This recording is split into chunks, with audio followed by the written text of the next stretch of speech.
Hello बच्चों, कैसे हो? Good evening. अच्छे होंगे।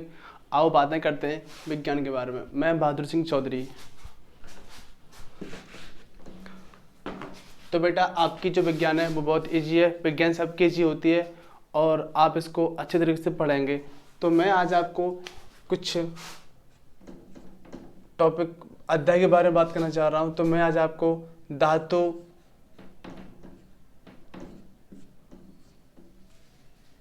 अधातु के बारे में बात करना चाह रहा हूँ। क्या बेटा? धातु और अधातु, ठीक है ना। तो सबसे पहले हम इसकी बात करते हैं, ठीक है ना। तो इनके पहले मैं आपको भौतिक गुण बताना चाह रहा हूँ। सबसे पहले मैं धातु की बात करता हूँ। तो जो नंबर अपना 1 पॉइंट आता है बेटा, वो होता है धातु। तो पहला पॉइंट, धातु चमकदार होती है। ध्यान रखना, जो भी धातु होगी बेटा वो चमकदार होगी। जैसे सोना, चांदी, ये क्या है? अपने धातु हैं। तांबा, लोहा, ये सभी क्या है? धातु हैं। तो पहला पॉइंट आपका क्लियर हो गया होगा कि धातुएं चमकदार होती हैं। पहला पॉइंट। मैं यहाँ आपको कुछ पॉइंट लिख रहा हूँ। नंबर 1,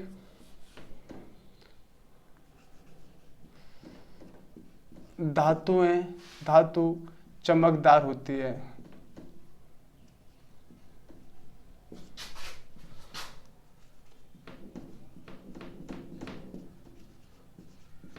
ठीक है बेटा। जैसे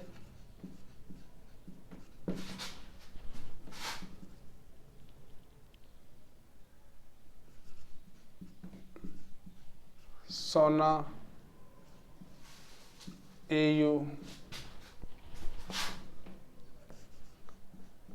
चांदी, Ag, लोहा, Fe आदि।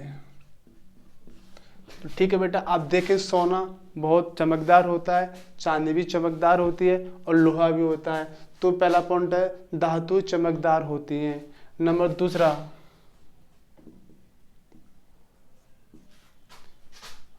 धातु कठोर होती हैं।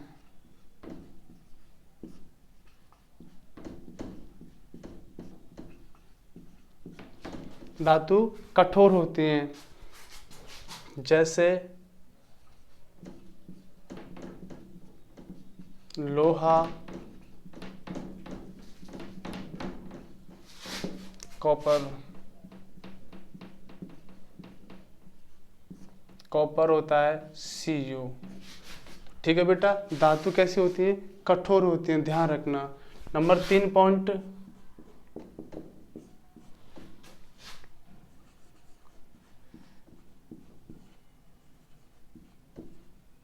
धातुओं में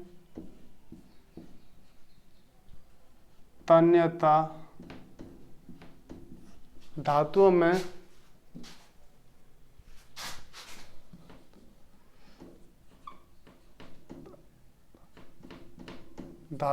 तन्यता पाई जाती है।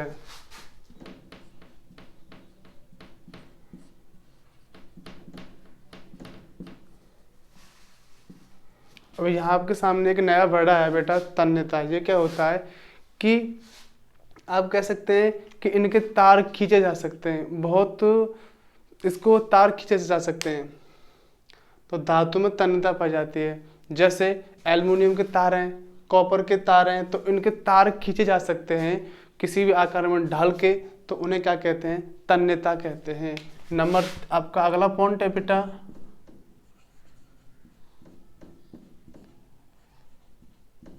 धातुओं में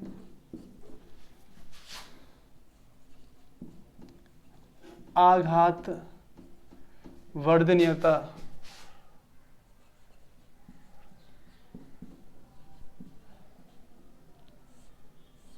आघात वर्धनीयता पाई जाती है। आघात वर्धनीयता।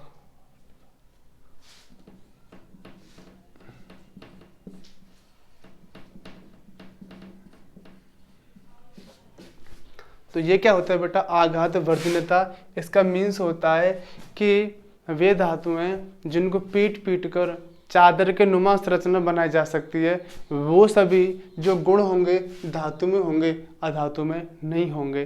तो ठीक है बेटा, धातु में क्या है, आघात वर्धनीयता पाई जाती है। अगला पॉइंट है आपका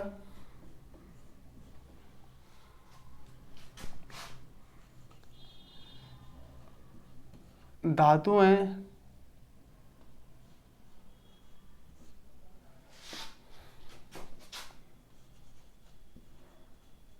अम्लों से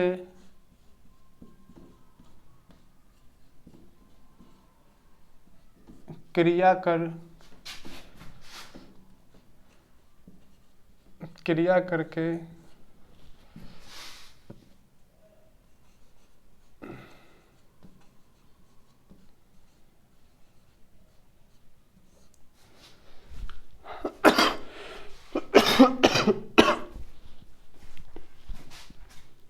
हाइड्रोजन गैस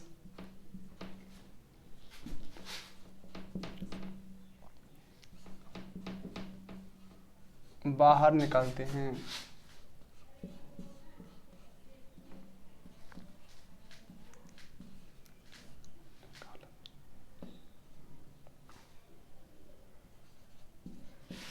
धातु अम्ल से क्रिया करके हाइड्रोजन गैस बाहर निकालती हैं। जैसे मैं आपको एक उदाहरण देके बताऊं, तो मेरे पास लिखा है H2SO4 प्लस Fe, या फिर मैं जिंक ले लेता हूँ। ठीक है बेटा, तो ये क्या करेगी, आपको यहाँ एक मैं कुछ कंसेप्ट बताना चाह रहा हूँ कि जब भी आप कभी भी रासायनिक अभिक्रिया बनाओगे तो ध्यान रखना, प्लस जाता है माइनस के पास और माइनस जाता है प्लस के पास। आप इसको याद रख लेना बेटा कि जब आप कभी भी रासायनिक अभिक्रिया बनाओगे तो प्लस कहाँ जाता है माइनस के पास और माइनस कहाँ जाता है प्लस के पास। तो यहाँ मैं आपको बता रहा हूँ, ये होता है प्लस, ये होता है माइनस, ये होता है प्लस। अब माइनस है ही नहीं तो कोई बात नहीं है, लेकिन माइनस कहाँ जाता है बेटा, प्लस के पास। तो ये कहाँ जाएगा, इसके पास जाएगा। तो क्या बना लेगा, ZnSO4 प्लस H2, ये क्या है, बाहर निकल जाएगी। तो आपको मालूम हो गया होगा कि जो जिंक क्या एक धातु होती है, तो धातुएं अम्लों से क्रिया करके क्या है, हाइड्रोजन गैस बाहर निकालते हैं। तो आपको दिख रही होगी ZnSO4, या फिर हम यहाँ H, एक और एग्जाम्पल लेके बता रहा हूँ मैं आपको कि मैं ले रहा हूँ HSO4 प्लस मैं ले रहा हूँ कॉपर। तो कॉपर भी धातु, ये सभी धातु हैं। तो ये क्रिया करेंगे तो क्या बना लेंगे, CuSO4 प्लस H2। तो यहाँ तक आपको क्लियर हो गया होगा। ये मैंने कुछ आपको पॉइंट लिखा है, तो आप इनको याद कर लेना। जो धातुएं चमकदार होती हैं, जैसा सोना चांदी लोहा, धातु कठोर होती हैं, धातु में तन्यता पाई जाती है, धातु में आघात वर्धनीयता पाई जाती है, और धातु अम्लों से क्रिया करके हाइड्रोजन गैस बाहर निकालते हैं।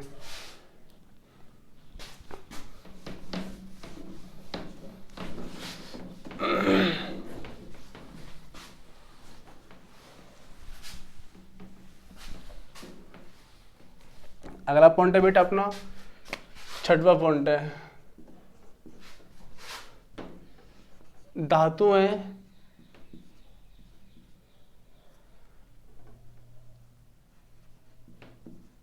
धातुओं के गलनांक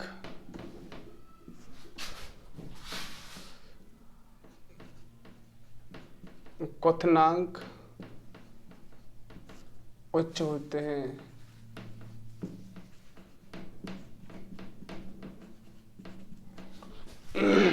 आप ध्यान रखना, धातु जो होगी उन गलनांक क्या होते हैं बेटा, जिस पर किसी भी ठोस को गलाया जा सके, गलनांक कहलाता है। क्वथनांक क्या होता है, जिस पर किसी भी धातु को या ठोस को ताप देकर उसको गलाया जा सकता है। या गर्म किया जा सकता है। आप उसको क्वथनांक कहते हैं, ये गलनांक होता है। तो जो भी धातु होगी इनके गलनांक क्वथनांक कैसे होंगे, उच्च होंगे। और आपका अगला पॉइंट है धातुएं विद्युत एवं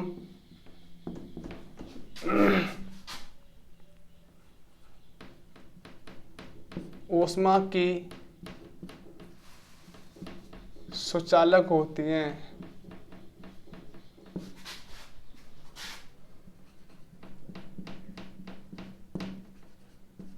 तो ध्यान रखना, धातुएं जो होती हैं बेटा विद्युत और एवं ऊष्मा की सुचालक होती हैं, ध्यान रखना। तो यहाँ आपके सामने एक नया वर्ड है सुचालक। सुचालक क्या होता है कि वे पदार्थ जिनमें विद्युत धारा का प्रवाह आसानी से हो जाता है, आप उनको सुचालक बोलते हैं। तो जो भी धातु होगी उनमें विद्युत धारा प्रवाहित हो जाती है। जैसे लोहा ले लो तो लोहे में भी करंट आ जाता है ना, एल्युमिनियम की तार ले लो उसमें भी करंट आ जाता है। तो ये सभी क्या हैं सुचालक होती हैं, ठीक है ना। तो यहाँ तक क्या था आपका धातु था। अब इसके विपरीत जो भी होगा वो सब अधातु होगा। एक बार हम अधातु की बात कर लेते हैं।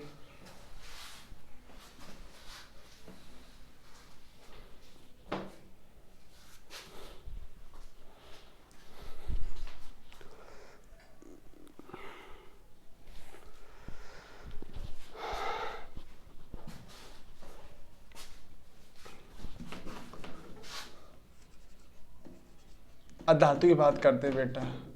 तो पहला पॉइंट, अधातु चमक रहित होती हैं।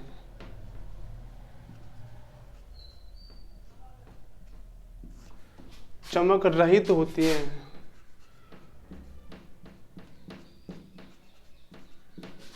अर्थात आप कह सकते हैं बेटा कि अधातुओं में कोई चमक नहीं पाई जाती। जैसे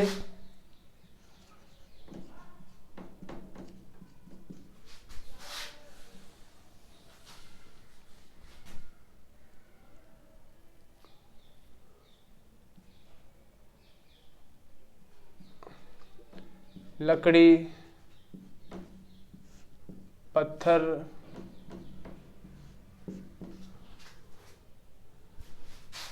प्लास्टिक, ठीक है ना बेटा। तो ये क्या है अधातु हैं। लकड़ी हुई, पत्थर हुआ, प्लास्टिक हुआ, ये सभी क्या है अधातु हैं। इनमें धातु चमक नहीं पाई जाती। क्या नहीं पाई जाती, चमक नहीं पाई जाती। अपना कार्बन है,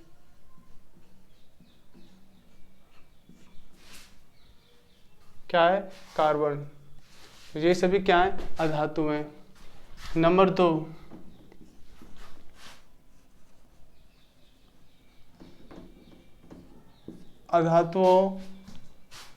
अधातु ठोस,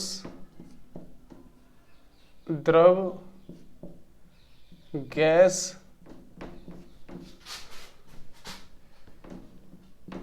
तीनों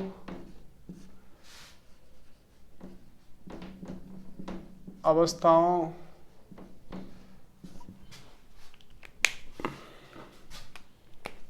में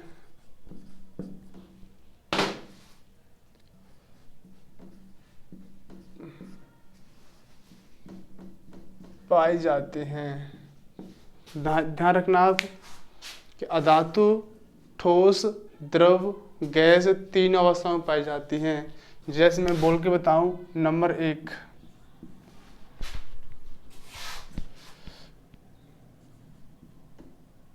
ब्रोमीन।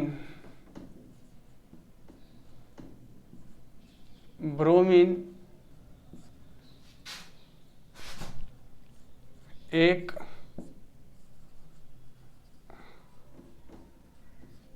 अधातु है जो द्रव अवस्था में पाई जाती है।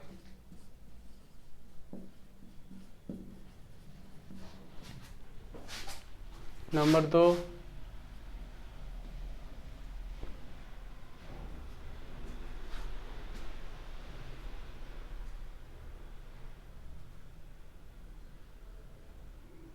ठीक है ना। तो ब्रोमीन क्या है बेटा, एक अधातु है जो द्रव अवस्था में पाई जाती है।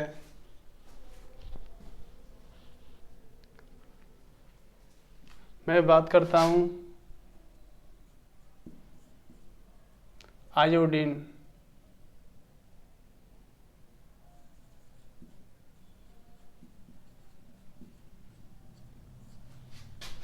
एक आयोडीन ठोस अवस्था में पाई जाती है।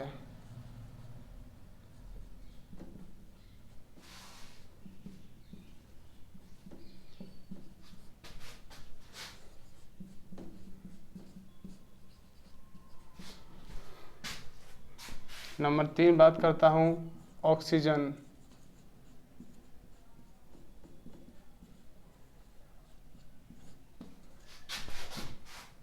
गैस अवस्था में पाई जाती है।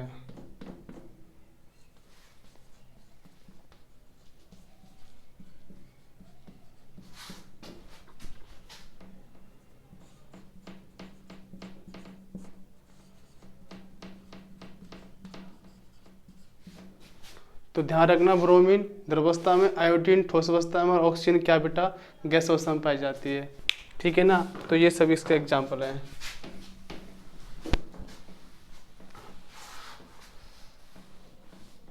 आगे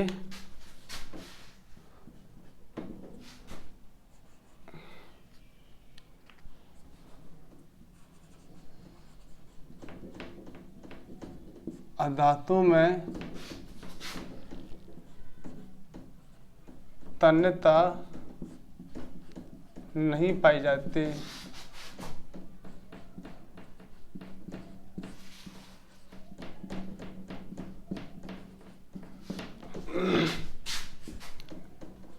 नंबर 4,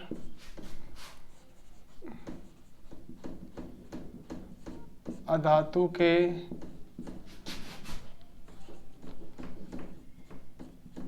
गलनांक व क्वथनांक निम्न होते हैं।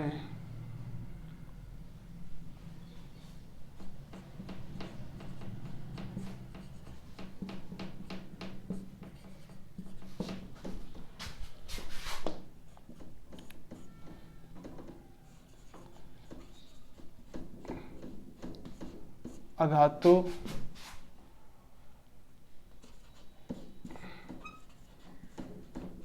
विद्युत व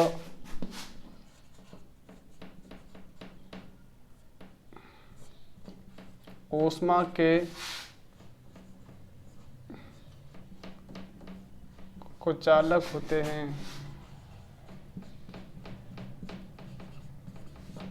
ठीक है बेटा।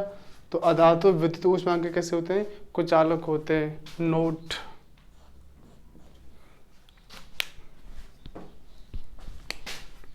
नोट।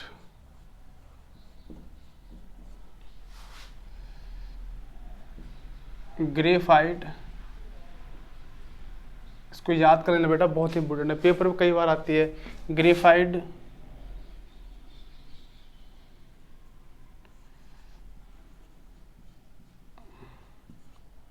अधातु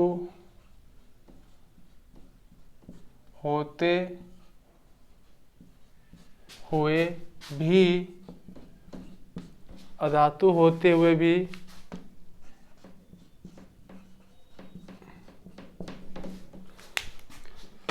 विद्युत की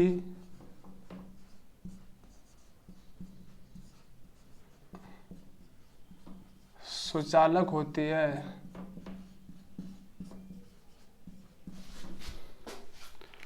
ग्रेफाइट अधातु होते हुए भी विद्युत की सुचालक होती है, क्योंकि इसमें मुक्त इलेक्ट्रॉन पाए जाते हैं।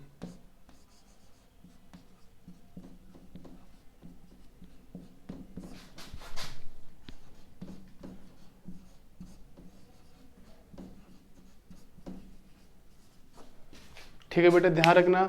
ग्रेफाइट अधातु है और मैंने बताया कि अधातु विद्युत की ऊष्मा की कैसी होती है, कुचालक होती है बेटा।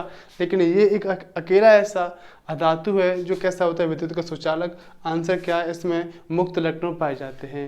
ठीक है बेटा, अब मैं आपको कुछ तत्वों के नाम लिख रहा हूँ। ये आपको टॉपिक है, आपको याद करना है, और मैं आपको कुछ तत्वों के नाम लिख रहा हूँ, वो आपको याद करके लेके आना है। तभी मैं कल आपको कुछ अगला टॉपिक बताऊंगा, तभी आपका समझ में आएगा।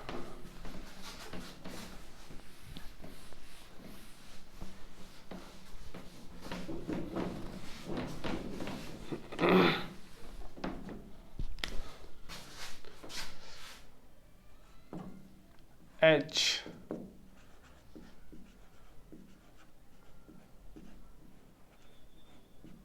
Hydrogen, He, helium, Li, lithium,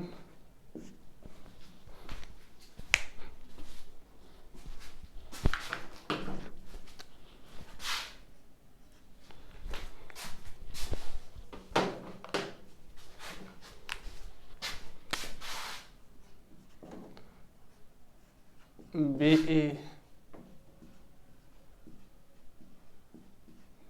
beryllium, B, boron,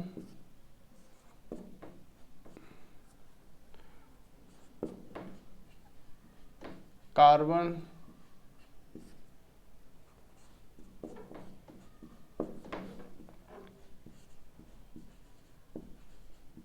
nitrogen,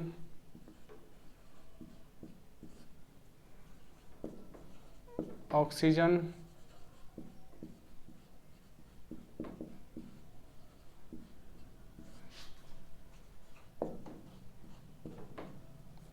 fluorine,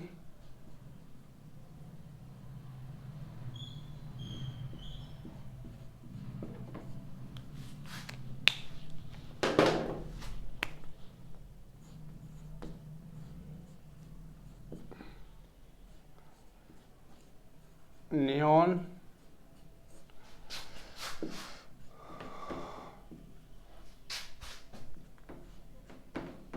Na,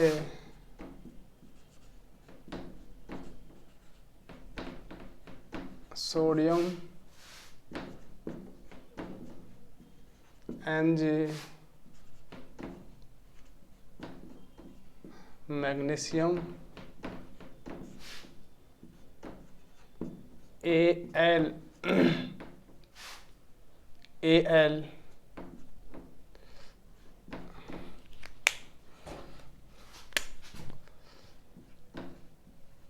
aluminium,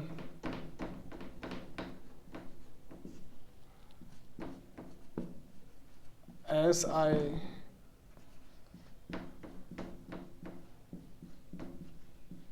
silicon, P, phosphorus,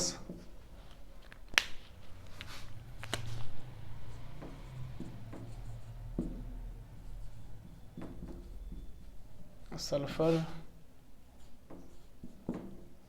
Cl, chlorine,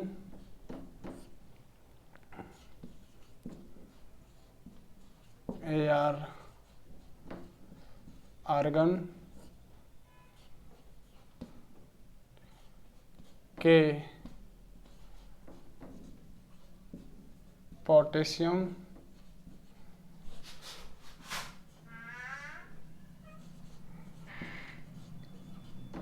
Ca,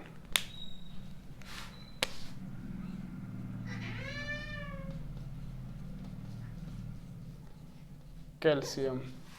ठीक है बेटा, तो आपको ये कल से भी आपको याद करके लेके आना है, तभी मैं कल आपको टॉपिक पढ़ाऊंगा। ठीक है बेटा, थैंक यू।